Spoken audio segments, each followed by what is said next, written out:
Welcome to the No BS Spiritual Book Club's live streaming interview series, where leading new thought teachers, speakers, and authors share the intimate stories behind the 10 best spiritual books that inspired them the most on their spiritual journey. From well-known classics to hidden gems you might never have heard of, the No BS Spiritual Book Club saves you time and money by sharing reliable recommendations from those who've walked the path before you. The No BS Spiritual Book Club, the only no BS guide to the best spiritual books to inspire your own journey of self-discovery. Here's your host, founder of the No BS Spiritual Book Club, Sandie Sedgbeer.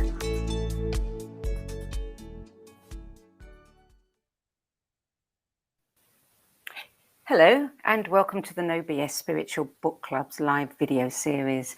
And joining me today to share the stories behind the 10 books that influenced him the most on his life path is Geoff Thompson, a playwright, BAFTA-award-winning screenwriter who's penned multi-award-winning films. Geoff Thompson is also a prolific author, having published close to 50 books, and one of the world's highest-ranking martial arts teachers. Geoff Thompson, welcome. Thank you. Thank you for inviting me on. Oh, it's a pleasure to have you, Geoff. I thought I was a multitasker, but looking at your bio, I think you win the crown on that one. And, you know, what's so remarkable is that you were successful right out of the starting gate with your first book, which was a New York Times bestseller. Yeah, it was, not a New York Times bestseller, but it was on the Sunday Times bestseller list. It was just a happy accident, really. It was one of those things. I was a young married guy. I was depressed. I was waking up at 4 a.m. in a cold sweat, thinking it's going to be a long day. The doctor wanted to give me antidepressant tablets. All the books I was reading weren't telling me the truth. I was looking for answers, and they were saying they've got the truth in their blurb, but they weren't giving it me. If they had it, they weren't sharing it. My wife was afraid of me because I was following around the house like a lost puppy. She'd lost who I was, the essence of who I was. And I'd had a series of these depressions. And I just had this, I realised now it was a moment of grace where I just felt this righteous anger. And I thought, I can't live like this anymore. I cannot live like this. I've got a wife, I've got children. I have a life to live. I've got a dharma to follow. I can't live like this. And I just decided there and then that instead of running away from the things I was afraid of, instead of hiding from them and covering them and being afraid of them, I decided to turn into them, lean into the sharp edges, as the Buddhists say. And at that moment of me deciding that I was going to do something for myself, this idea just fell into my mind like a coin falling through water. And it said, write down everything you're afraid of. Write down everything you're afraid of and confront it one by one. So I wrote a fear pyramid. I put my least fear on the bottom step, my worst fear on the top step, and I systematically started to confront the things I was afraid of. But the thing that happened before that, which is the most important thing, was I remember being very disappointed and kind of angry that the books I was looking at weren't telling me where to go and what to do. And I remember thinking to myself, when I find the answers, I'm going to tell everybody. I am going to tell everybody. I realized 30 years later that I triggered on the secret of the tree of life. Receive in order to share. If we receive in order to share, we will be given abundance. We'll become a clear path for this divine energy to come down. So that's what I did. That's where the first book come from. I confronted my fears. My worst fear was violent confrontation. So I decided, as you do, to become a nightclub bouncer in one of the roughest cities in Europe. And I basically just started to tell these stories to people and share them. And that was my first book, Watch My Back. I wrote about my experiences. People thought at the beginning it was a book about a bouncer, but it wasn't. It was about a man that was searching for his stolen autonomy. It was about me winning back my soul by confronting all of the things that told me it was not possible to live a happy and fulfilling life. So that's where the book come from. Yeah. It was I a wanna local come- book, but it was steeped in truth. Yeah, I want to come back to that a bit later after we've looked at your books, because there's more to this story that needs to be shared. You know, after that book, you became an award-winning playwright. You've done screenwriting. You've worked with well-known actors such as Orlando Bloom and Ray Winstone. And then there are the many books that you've written, many articles, and the intense amount of studying. I mean, if ever I've come across somebody who is absolutely committed and devoted to getting the answers and studying as deep as they can go, it's got to be you. It's a full immersement for me. It is. Nothing else. I didn't want to be a kind of weekend warrior, you know. I wanted to, you know, go really deep. And once I reached a certain level, because that's the same as everybody else, I started on the revealed books, the entry-level books, and that led me to some of the philosophers like Milton and Dante Alighieri and Blake, and I was massively influenced by their works. But remember looking at them and thinking, well, where does their inspiration come from? Because this is profound. Yeah. Then I realised on the investigation, on doing the rigor, that they were all influenced by the Bibles, Old Testament, New Testament, Gita, you know, the Bhagavatam, the Quran, the Guru Granth Sahib, all of these different texts that I couldn't believe were out there, just out there available, and most of them were being given away, you know. So I thought, well, I'll go there. And of course, to cut a long story short, when I went into those books, kind of open the pages and they slap your face and say, what are you doing here? You need to go in. You need to go inwards. So the books, especially the hidden books, because obviously you've got the revealed Bible, but then there's the hidden Bible. So you might start with the Old Testament, you know, the Pentateuch, or the 5 books of Moses, and that will lead you to Judaism, which will lead you to the mystical arm, which is Kabbalah, which will lead you to the exegesis, the explanation, which is, you know, the Zohar. And when you go into something like the Zohar, which we'll talk about in a bit, it's another level of reading. It's no longer about reading to understand. It's about the soul taking it in like a barcode. And then all of this mystical, mysterious instruction coming from your soul. This is what the Old Testament says in the Talmud. You know, when it says that your soul will teach you. So we don't need other teachers. It's not that we don't, you know, I still go to other teachers because they help me to understand and articulate what it is I've actually experienced. But there was a secret message in one of them that said, first we do, and then we hear. So first we experience, we go out, we experience, we're in the world, we're here to experience. Once we've experienced, we can come away with that seed of experience, that wisdom, and we can develop it. You know, we can expand it, we can deepen it, we can water it, we can put it in front of the sun, we can put it in front of teachers, and suddenly this seed of experience becomes an oak tree of wisdom that has another million seeds in potential. So the books I read, I never really learned anything from the books that I hadn't first experienced. But what the books did was they didn't just help me to understand what I'd experienced, but they helped me to deepen and expand what I'd experienced. So my first book, Watch My Back, which was about my experiences as a nightclub bouncer, you know, when I started to do the study on what I'd experienced, I realized that was a metaphysical experience. It wasn't me working as a nightclub bouncer guarding a nightclub door. It was about me guarding the doorway to my heart. Yeah. And if that sounds romantic, what the heart, in allegory, the heart means, it means the will. It means it's a synonym for the will. So we're not guarding the doorway to the heart literally, we're guarding the doorway to the will. The will is in Hinduism, they would say that the will is the fifth sheath, the fifth layer of protection around the body, which is closest to the soul, and it is the causal body, or the body of conscious will. So I was learning to protect my will, and my will is the working arm of the soul, my will and my intellect. So when I started to study these amazing books with these amazing corporeal and incorporeal teachers, I realized that my greatest metaphysical experience was working as a nightclub bouncer, where I was able to see the projection and manifestation of every shadow that was currently residing in me or trying to reside in me. So it's a very powerful experience, you know. I'm sure. So let's move on to your books. Don't know how you managed to cull it down to 10, but we'll work with these 10. The Zohar is your number one. Yeah, the Zohar, the reason I put that there is because it's the one it's kind of the most recent study. It's about 26 volumes. So I had to read full time for about 6 months.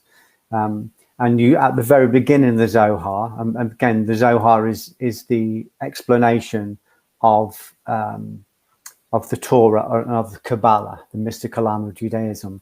So I'd gone to line up with this. What had happened is I'd gone through a period of kenosis, a period of self-emptying, which was very, very traumatic, where any old shadows that I had, that I still had in residence, that I wasn't looking at, were brought to the fore and processed. I think Jung would call this individuation, when we bring up unconscious shadows and process them into conscious knowing. So I'd just gone through this kenosis. I was metaphysically on my knees. I was like a sensitive nerve. The phone ringing made me nervous and made me anxious. I was completely emptied. In order for me to refill and to get this divine connection, I needed to completely empty. So I was going through this period of regeneration. This set of books had been gifted to me 3 years before. They landed on my doorstep, and when they landed, you know, 23 volumes, and they're big, thick volumes, and they're heavy. I couldn't even open the box because I knew what was in there, and I knew that I wasn't ready to look at it. When I went through this kenosis and I was empty, I had this message, this small, quiet voice, this message from my soul. Now is the time to read the Zohar. And I can tell you that every single hour of every single day, every single page was painful because my ego was assailed by it. What was left of my shadows were absolutely vaporized in the burnt sacrifice of me sitting down and reading those books. At the very beginning, it says, you won't understand this. You don't need to understand this. The idea of you not understanding it is that the ego will be affronted. It will try to talk you out of reading it.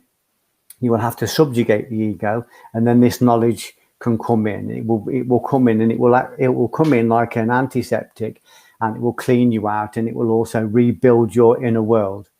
And that's what happened for 6 months. I spent 6 months studying it. I made 70 pages of notes, all of them disparate, none of them connected, just things that jumped out at me intuitively.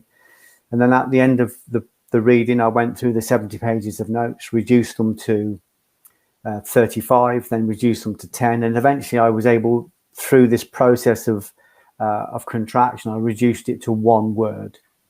And that one word was breath. So my next job was to take that seed of breath and go and study breath or spirit or inspiration. So it's, but it really, really filled me up, and just in time as well, because I'd written 2 new books, Notes from the Factory Floor, which was like a confessional memoir, and The Divine CEO, which was a channeled book about creating the divine covenant. So that the Zohar, I'll always feel blessed to have had that, and I'll always feel grateful to have been able to. I had the discipline to sit down and do it. And my soul read it like a barcode. So I'm still unpicking that. It's still unfolding. Yeah.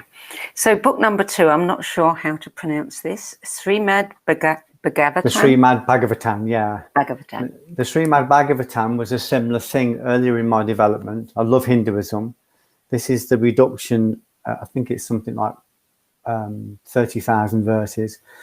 A reduction of the 500,000 verses of the Vedas. It started when I was, again, going through another regeneration period some years before. I was in Edinburgh. I thought I was dying.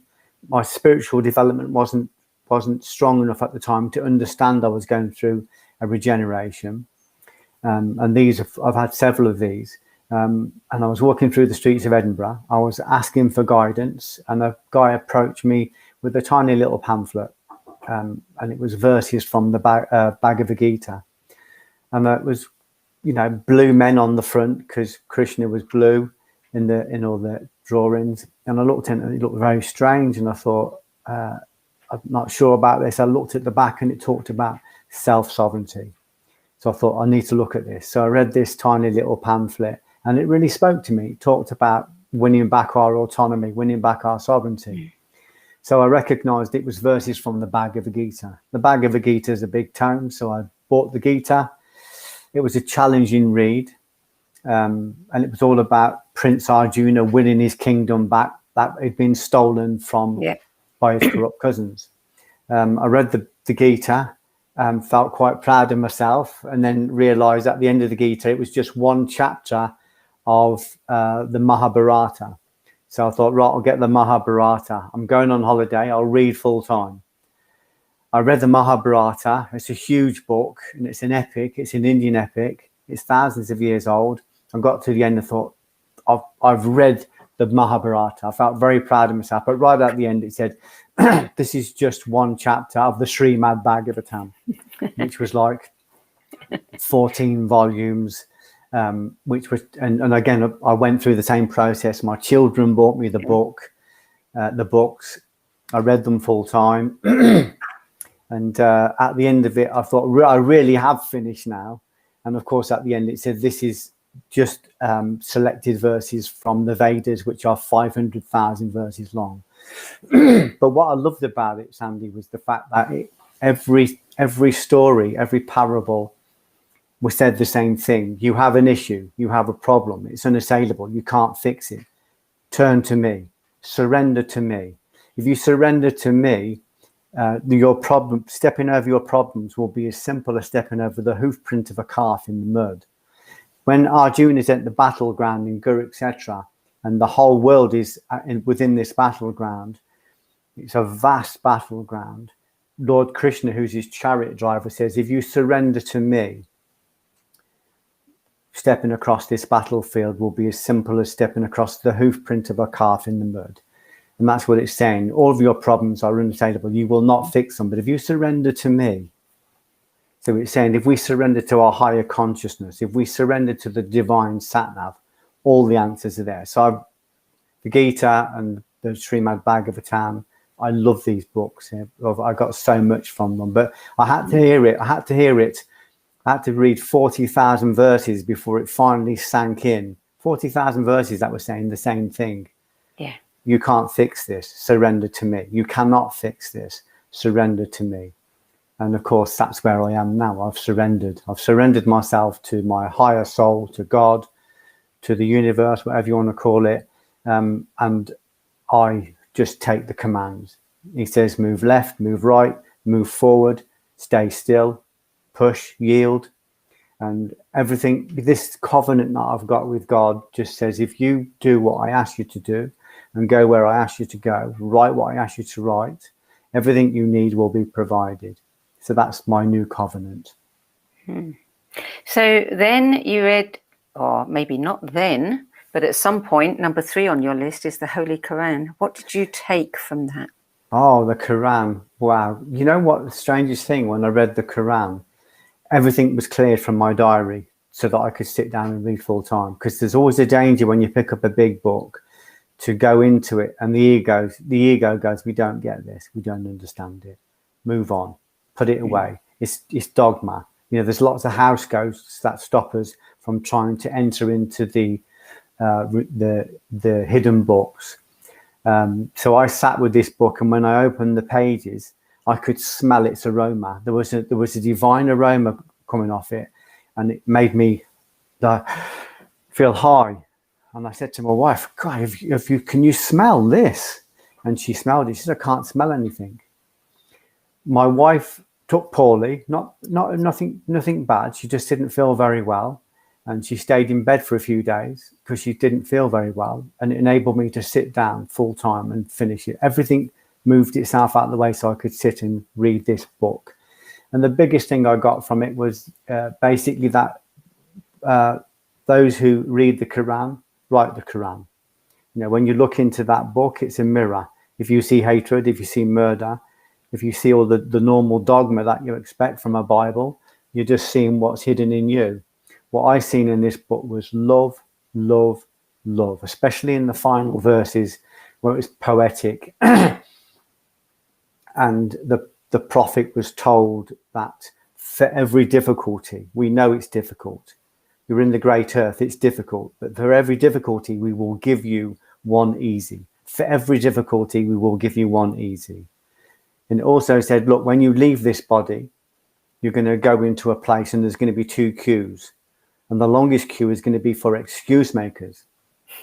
Do not be an excuse maker. We all knew what that meant. I knew what it meant. Everyone knows what it meant. So I got loads from that. That led me on to Al-Ghazali. It led me on to, you know, some of the Sufis like Rumi and Hafiz. Yeah. I read me on to lots of great imams. So I still study.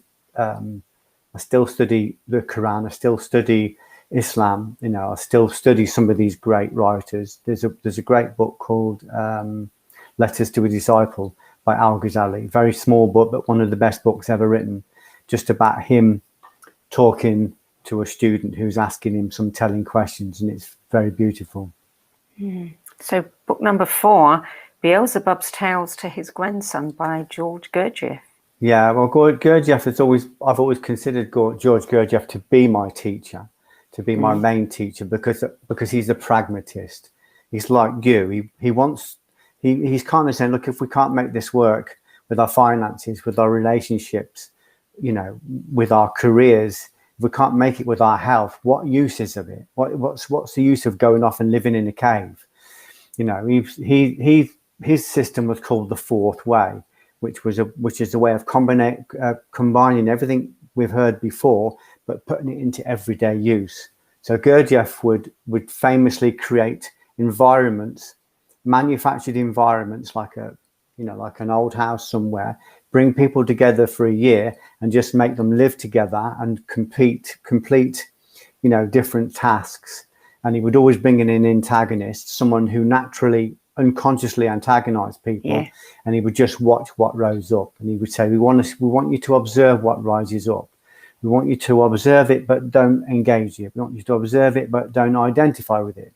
We don't want you to try and get rid of this pain. We just want you to observe it. And if you observe it for long enough, I think Moses would call this the holy gaze, it will dissipate.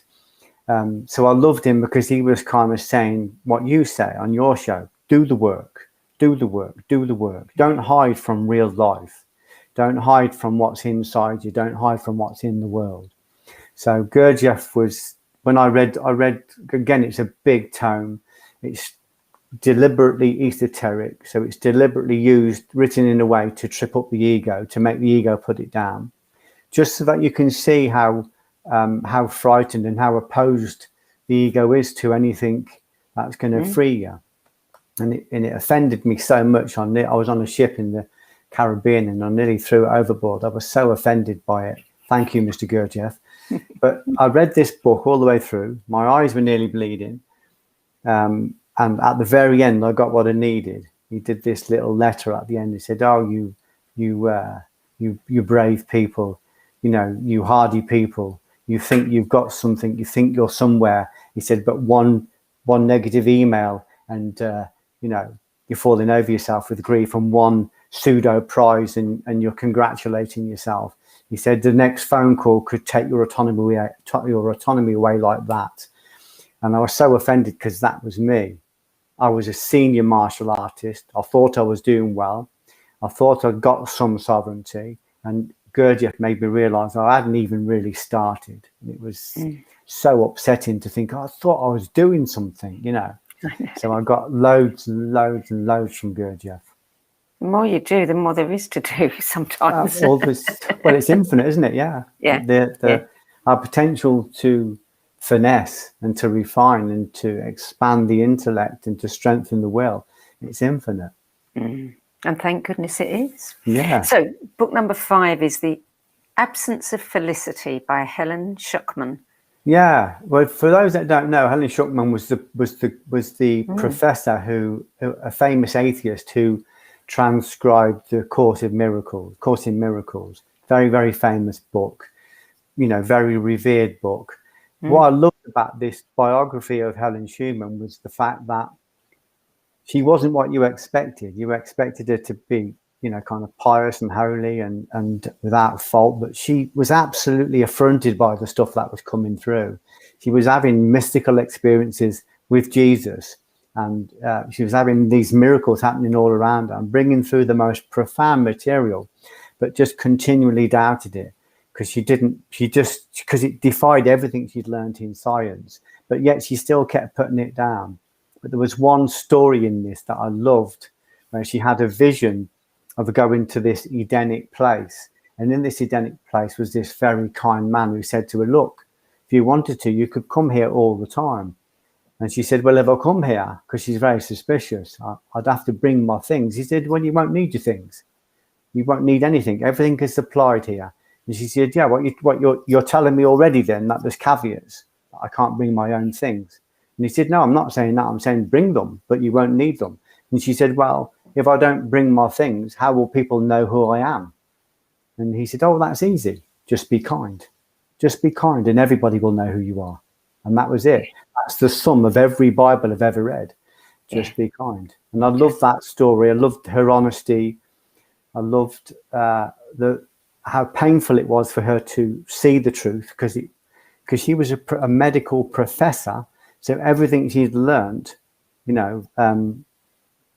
kind of she had to dismiss and just start afresh. And it's obviously A Course in Miracles is a very beloved by very millions. Beloved, very divine book. Yeah, it's beautiful. Yeah. So number 6 is Treasury of the Dharma Eye. Yeah, this book took me 2 attempts to read this. First time I read it, man, it was so dry. My ego was going, I want miracles, I want siddhas, I want promises of, all of these tricks that I can play in the world. And I want to know how to make riches. And it was so dry. It was talking all about what felt like very mundane things to me. And it was physically painful to read. I only got through a few pages.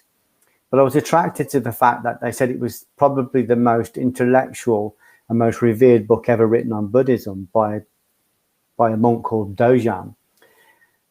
So I got rid of it. I ended up going into other places. I went to the Sugar Highs, the entry-level books, but they weren't working for me anymore. So eventually, actually, it was when I was going through this recent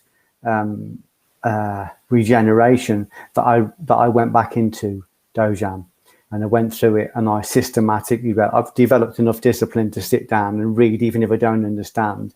So I started to read it again, and it was a different book. I was in a different place. Yes. And I loved it. I loved him. And he was kind of saying, you're not here to be happy. You're not here to find happiness. You're here to learn. This is a school. They said this is the great earth. Even the Buddhas come here to perfect the way. That's how difficult it is. The Buddhas come here to perfect the way. So it is difficult. But again, I read the whole book, and there was lots of stuff in it that were pointers, putting me in the right direction. But there was one thing right at the very end, tiny little throwaway story that summed it all up. And it basically said, I don't know all the scriptures. I don't know, all the Dharma. I don't know all that stuff. He said, all I do is I sit and I watch my cow on the field. When it wanders off the field, I just guide it back on again. When it wanders into somebody else's garden, I just guide it back again. He said, that cow has become so loyal now, I don't even have to do it anymore. He said, when I look at it, it just falls at my feet and it wants to do everything I ask it to do. It's no longer a cow, he said. Now it is a, what did he call it? A white bull. And of course, the white bull in Buddhism was famous for the Buddha body. So it was kind of saying, look, Eckhart Tolle's technique, this is just about observing the thoughts and recognizing that you are the observer, you are the witness. You choose what you engage in, what you don't engage, what you identify with and what you don't identify with. You choose what you give life to. That's it. You choose. And I had to get right to the end of something like 1,600 pages before that gem came. And even then it meant work, because it was written symbolically, so I had to read on and unravel, analyze all that. So again, I love Dojan, because he says it's just one thing, it's just one technique, and that one technique is to be the observer of your thoughts, and have the ability to win your autonomy back, so you have the courage and the discipline to be able to choose what you engage and what you give life to and what you don't engage. So it was kind of saying you're the God within this body. Yeah. So book number 7, Daughter of Fire by Irina Tweedy. Yeah, I love Irina Tweedy. There's a great story with this as well, because it's another big book, and it's an autobiography about when she trained in India. She's a Russian British Sufi, and she trained with a very famous Sufi in India. And when she went to India, she was very privileged. She was very self-possessed, but she was also very matronly, very kind of like, I'm a woman, I'm an educated woman, I need to be treated in a certain way. And of course, all that privilege had to go. She had to find complete humility. Her teacher said to her, I want you to write a diary of everything that happens over the next year and a half. So this was the diary she wrote about her very revealing, very graphic and very didactic experiences. But what I loved about it was I got it, and it was one of those times when I was in a hurry and I was going, this is a big book, back to there again. Do I want to read all this? So I was skipping it. I was trying to get to the juicy bits, and all the wrong things to do. When you've got a teacher in your house, you've got to respect it. This isn't a book. This is an embodied spirit. This is spirit infused into ink, and it's coming into my house to teach me, and I'm trying to rush it, and I'm trying to bypass certain sections. So I'm doing this, and I can feel the alarm in my body. I can feel that I want to urinate more, and I can feel like my adrenaline coming up, and I can feel my ego saying, put it down. We don't need to read this. It's an entry-level book. You're too good for all this, all the normal nonsense that the ego tries to tell you. So I'm in town with my wife, and I'm queuing up for a cup of tea. And in front of me, hardly noticed, is an old lady, and she's kind of dawdling a little bit. And I'm trying to get to my spoons and for my tea. And I very, very, very carefully just squeezed past her. And I'm not exaggerating. Suddenly she's in front of me, staring up at me. And she said, "You are rushing me. You are rushing me." And I just felt the room disappear. It was a very strange experience. I felt the room disappear. I felt myself, I felt everything around us going black. It was just me and her. And I just said, "Oh, I'm so sorry." I said, "I'm so sorry." I said, I had no intention of rushing you. And I realized we were no longer talking about, the spoons and the cup of tea. And she grabbed my arm. She said, "You could have hurt me." And then she kissed me. She literally leaned forward. She must have been in her 70s. She leaned forward and kissed me, and then giggled, and then just disappeared into the cafe. And I just kept thinking, she's so familiar. She's so familiar. And I went home and I thought, I wonder. So I went home and I went on the internet and I looked up some old black and white photographs of Irene Tweedy, and it was her. It was her. And so then you were rushing her. Yeah, and she was telling me, "Don't rush me." And I went back to the book and I pored over it. I took my time and I just apologized. And I said, "I'm going to take my time with this." And it was a very, very didactic book. It's a very powerful book for anybody that wants to understand the esoteric arm of, the work we do. And then when I gave it to my daughter to read, I said, "Have a read of this. It's very powerful, but do not rush her. Do not." She will turn up in a cafe somewhere near you. Yeah, she'll haunt you. So I love it though. I've loved it ever since. That she would turn up in a cafe, that she would turn up and speak to me, that she thought enough of me and my journey to turn up. Yeah, that happens to me quite a lot when I was reading the Bhagavatam. When I got to the Bhagavatam, which is an advanced read, I had a message from a Hindu guru who someone had mentioned that I was reading the Bhagavatam, and he invited me round. And I sat with him, and he introduced me to the temple in London, and I started to train in the temple in London. But he told me two things when we met. Two things, like I'd walked in and I was an X-ray, and he just read me. And he said, these are two things, one that you need to do and one that you need to stop doing. And he was right. Both of them he was right on. And that both of them I changed. As I left that room, I changed them. I didn't wait till the next day. I went back to my wife and I said, this is what I'm going to do. And it deepened my journey. But that came as a gift because I was doing the work. Irene Tweedy turned up in my life because I was doing the work. Even though I was rushing her, she knew I was looking at, she knew I was looking at the difficult problems of consciousness. I wasn't soft soaping it, Yeah. So, book 8, what did you find in the New Testament that earned its place on this list? Yeah, but it's really weird because when I first sent you the list, it wasn't on there, and I thought, why isn't it on there? Why didn't I put that on there? And because my focus of prayer is Jesus Christ. I have a rosary, and culturally that really suits me. So as much as I find God through everything, I find God through nature, through a tree, through just about through everything. Like panpsychism, I see consciousness in everything. My focus of prayer is always through the cross. So I thought I need to put this in, and it forced me to look at why I loved this book. And I loved it because it's first of all, it's separating Jesus and the Christ.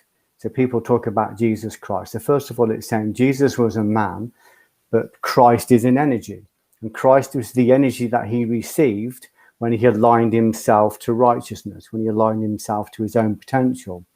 And to do that, he had to go through the 12 stations of the cross, which we all go through, in order to subdue the passions, clear himself out, make himself a better conjurer. But what I liked about him and what I loved about him and loved about his message, he was saying, he's not like a lot of gurus who were saying, I'm special and this is for me and you probably won't get there. You probably won't ever make it. He was saying, what I'm doing now, these miracles I'm causing, these miracles I'm making happen, you can do too. My potential is your potential. I'm going to show you through this parable of the 12 stations and the crucifixion that this is possible for everybody.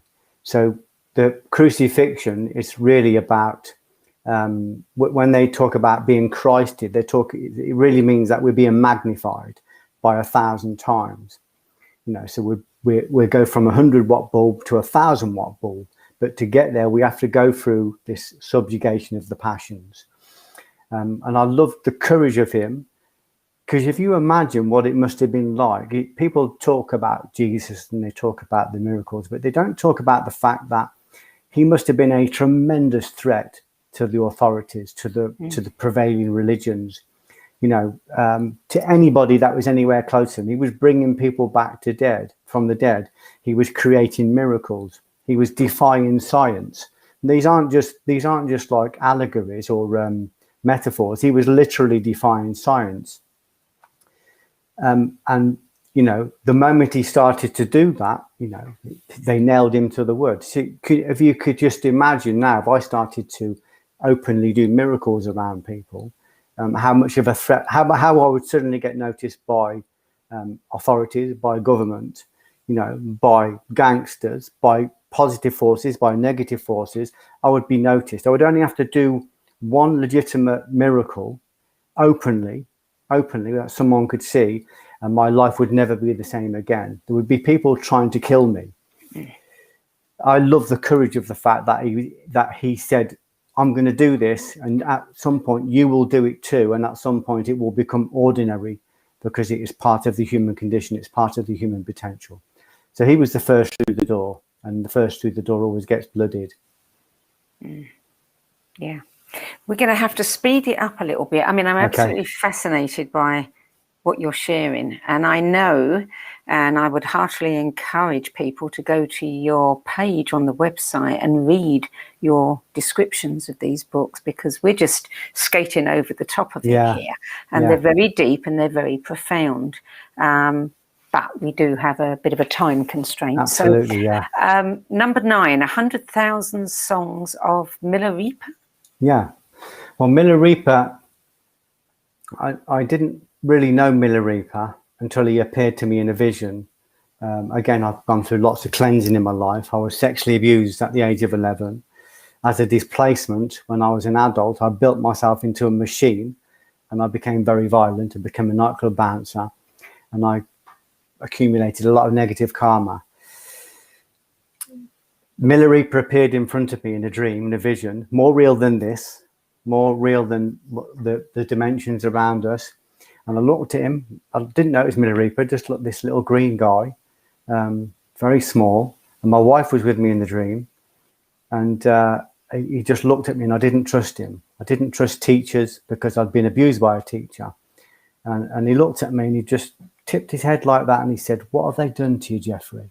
And I just burst into tears. I just said to him, I said, you know, I was crying and sobbing, and he reached into me, into my shoulder, and he pulled out a web, and he just looked at it, and I just said, "I don't know how to get them out of me."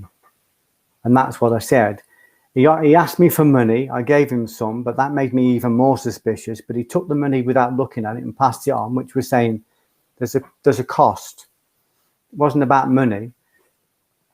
And I didn't really understand what he'd shown me. But when I did the rigor on it and I took it away and I developed it and studied it, what he was saying to me was that you were abused at the age of 11. This person bypassed all of your defenses, and he has taken over your causal body. So he's taken over your autonomy. He's taken over your the body of the conscious will. He's stuck there. In order to get him off this parasite, this negative cognition, you have to do the work. That's the price. The price is that you have to do the work. The work is about looking at it. It's what Jung says. We have to have the courage to bring up these monsters from the deep, stand in front of them, these three-dimensional monsters, and gaze at them until they become two-dimensional cartoons, until they finally dissipate. And at that point, I hadn't got the courage to do it.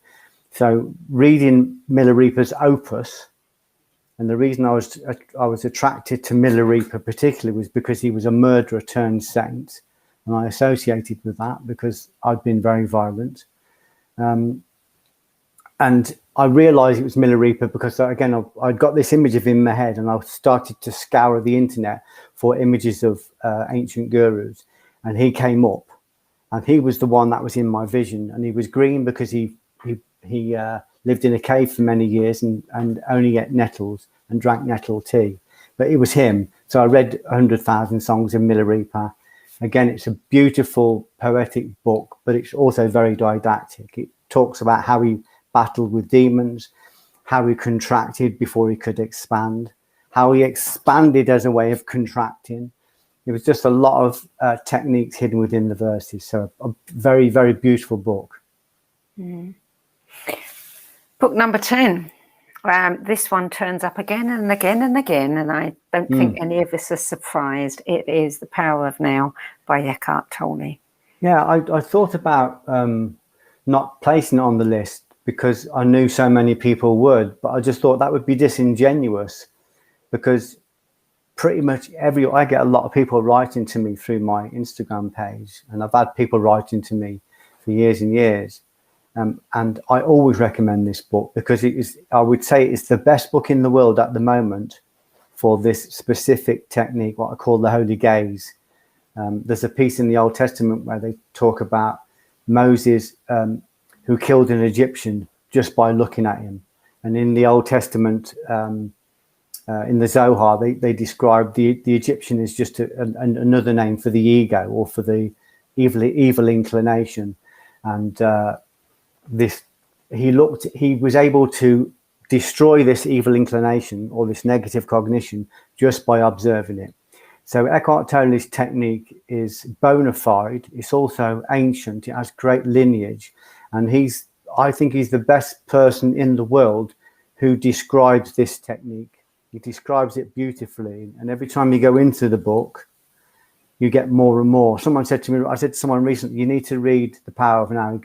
He smiley face kind of said, yeah, I read it 10 years ago. And I said, no, read it again because it'll be different. Yeah. This is the technique. This is the technique for locating the observer, strengthening the observer, and learning to choose what we think and what we don't think. Not learning to control our thoughts, learning to choose what we think and what we don't think. So basically, Eckhart's book is a book on deliverance. It's a book on exorcism. It's a way of exercising negative thoughts that are housed in us. It's a way of exercising old beliefs, old scripts, and it's also a way of protecting ourselves from the roaming lion of perversion that's around everywhere all the time. So I can't recommend it highly enough. I would say that Eckhart Tolle is the mystic of our age. Yeah, absolutely. He was one of our bookworms, and if someone hasn't read it, they can go to the website, look him up and download some information there. I'm not going to talk about the 11th book that you wanted to slip in unless we have time, but I want to talk about your most recent feature film, Retaliation, which stars Orlando Bloom, which has received great acclaim in the USA. And it's a biopic about the metaphysical power of forgiveness. Now, having seen your TED Talk on YouTube, which is a profound experience for anyone, very poignant, very compelling. Did this arise after you had found forgiveness for your abuser? Yeah, forgiveness for me has been it's been a piecemeal event. It's happened gradually over time. It was I kind of had this abuse happen to me when I was a kid. I built up a body, I built up armory, I built up techniques so that I could defend myself against people like this in the world. But obviously I realized I was building all of these layers around a carapace. It's like a carapace around my soul. So although I felt I was stopping things coming in, I was actually stopping myself from coming out. I was actually stopping myself from becoming free. Yeah. So when I first forgave the person who abused me, I realized straight after forgiving him that my forgiveness was a quiet conceit. I had this belief that I had the power to pardon him, the power to forgive him. And I recognized after much investigation that as humans, we don't have the ability to forgive. We are not in the sense of pardoning somebody. The crime he committed was a crime against law, against Dharma, against God. So that's the only place he can be forgiven. What I can do is I can give him over. I can let him go. And in giving him over, in forgiving him, giving him back over to reciprocity or to karma or to God, I am forcing him to stand in front of his sin. And I'm also allowing myself to step away and repair and recover. I also realized after I'd forgiven him, because I felt very proud of myself, and I thought, I've done this. I've got the ability to physically kill him because I've trained myself, and I decided to forgive him. But as I walked away, because I think I'd used his abuse against me, it blinded me. It made my whole life was focused around what he'd done wrong and how terrible it was and how I wasn't protected. But of course, that stopped me from looking at all of the things I'd done wrong, and I'd done a lot of things wrong. So people say it's much harder to forgive yourself, but I also realize we can't even forgive ourselves. We can atone, we can repent. Repent in Buddhism means to repair or to return or to find refuge. We can do that by looking at the things we've done, by stop doing what we're doing, and then by looking at the things that we've done, taking full responsibility for them, and then returning back to our nature, which is love. So I realized I had the power to repent and to repair, but I didn't have the power to forgive myself or to forgive him. But there was a power around me that could forgive. So when I forgave him, I realized that I was giving him over to reciprocity. And I think 6 months after I forgave him, he committed suicide. And then, of course, when I sat there with my bloated pride, thinking how good I was to forgive this guy, suddenly the blind spot I had was cleared, my view was clearer, and I suddenly realized the hideous things I'd done in my own life, how violent I'd been. I'd been a criminal. I'd violently abused people as a doorman. I'd been physical with them. I'd had affairs. I'd been a criminal. All of these things that I rationalised. All of these things I didn't look at. I never looked at them because I was too busy looking at what other people had done wrong. You know, I think if I'd have been around at the time of Moses, there would have been a 13th commandment and it'd have had my name on it. So I'd done so many things wrong. And I realised that I didn't need to concern myself with what other people were doing wrong. I needed to concern myself with what I was doing wrong, and I needed to repair that, and I needed to repair it quickly. And in order to repair it, I needed to use Eckhart's technique. I needed to watch them rise up, these sins, these errors, these mistakes. I needed to look at them, take full responsibility for them, completely immerse myself into them, and then let them go. And as you know, that's a very painful process. And writing the Retaliation film was part of that. Yeah, it was a catharsis. It was an atonement. It was a refuge. It was a repair. It was my sojourn into hell. You know, in the Old Testament, they would call it going down to Egypt. It was my sojourn into hell. I had to go inside myself like a pin in a crab shell, pulling out all the last juicy remnants. I had to bring out everything. Everything had to be exposed. All of the guilt, all of the shame, all of the anger, all of the dissonance, all of the blame. I had to bring it all out. I had to process it. So I wrote about it in a play, in a film, in a book, in articles. I talked about it. And in doing that, I was able to cleanse it. And Retaliation was the final version of it. So I'd written about it and watched my back. I'd written a film called Romans 12:20, which went all around the world. I'd written a very visceral play called Fragile, which was like an exorcism. And then I did the film with Orlando, which was called Retaliation, which was just going into the corners and bringing out the stuff that I was too afraid to look at. Once I was able to do that, I was able to start working on, you know, just kind of cleaning myself up, getting rid of all of the detritus from within me. But yeah, it was a very powerful film, very difficult to sit down and not just write, but write again and again and again, because, you know, a lot of rewrites in films. But I realized that God was working through me, and he was saying, just look again, there's a bit more there. Don't leave anything hidden. This is a lovely thing in Siddhartha by Hermann Hesse, when he said, if we don't see these things through to the end, we have to go back and start all over again from the very beginning. So see it through to the end. And that's what I was encouraged to do with the TED Talk. I was doing a documentary with Guy Ritchie about the ego, which I was talking about that. Did Retaliation. I was writing I was working at the National Theatre on a play that I was doing. So I was kind of excavating in lots of different areas at the same time, and all of it was painful. All of it was worth it. All of it was worth it. Yeah. So your latest book is The Divine CEO, Creating a Divine Covenant. Obviously, it's not a business book. Tell us a little bit about that before we have to close.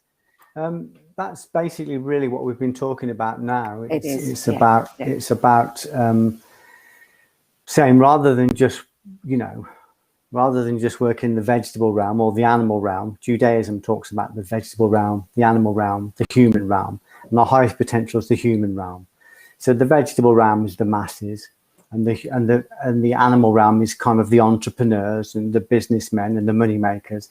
And then the human realm is where we no longer work for ourselves. We no longer work from our own autonomy. We work for God, or we work for divine justice. So this was me starting to work on cleaning away all of the personal ambitions, all of the ego stuff, all of the stuff, that parts of me that needed to be validated, that needed to be loved, that needed to find happiness, that needed to earn money. It was looking at all of the things, all of the temporal things, and saying, let's clean all these up one by one. I think in Christian theology, they call it apophatic theology. So we don't know what God is, but we know what he isn't. So I started to clean away everything I knew wasn't God, the jealousies, the anger, the greedy ambition, the accumulation. I started to gradually work on cleaning all that away, basically by not engaging it and by closing down any areas of my life where I was engaged in doing that. And as I started to contract all those things, of course, my conscious net automatically started to expand. And as it starts to expand, you pop through the physical, you pop through the psychological, and boom, you go into the metaphysical. That's when you start to, the Buddhists would call it a clear view, where you start to see a wider perspective and you can connect to your highest potential. So then you're no longer working off your own means. You're clicking into this higher soul that says, this is like, like the divine matrix or the divine blueprint. And it says, there's a voice that says, this is Geoff. This is where he is. This is what he wants. This is what his dharma is. This is where he's meant to go. So we can help remove a few more things. So we've got a clear path, and then we can start communicating his part in the great plan. That's what the divine covenant is. It's moving everything out of the way so that my lower soul, what they call in Judaism, the animal soul, and my higher soul can join together and just serve from that place. And that's obviously the place of miracles, the place of siddhas. So all of the books, all the prolific writing, the ability to sit down and read books and understand them, all of that is grace. All of that is a gift, from me doing the work. So the divine CEO is my process of how I did that and how I continue to work on that, and the gifts that come from that, the graces that come from that. Well, you said in your keywords, one of the things that you described yourself as is a rigor lover. And clearly, that is so true. I mean, I don't know where one finds such discipline and dedication, but it's astonishing. From pain, from crisis. I was in crisis. I was in deep crisis. All the doors were closed to me. All the doors in the world were closed to me. So if there's some kids out there now watching who feel as though every door has been closed to them, good. I am with you, and I feel your pain, and I have empathy, but that means that God is calling you to turn inwards. When all of the external doors close, it means you're asked to go inwards and seek the only teacher you will ever need, which is your own soul.